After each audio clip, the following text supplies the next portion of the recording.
How to set up Terma Smart devices in Amazon Alexa. Open the Alexa application. Select the Devices tab. Tap on Your Smart Home Skills and then on Enable Smart Home Skills. Use the search field to look for Terma Smart. Select the Terma Smart skill. Tap on Enable to use.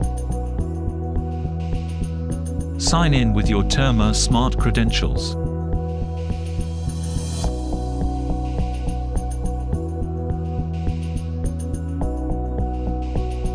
Wait for the account linking process to finish and tap on Next.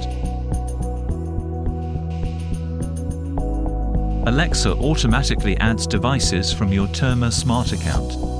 Tap on View Devices.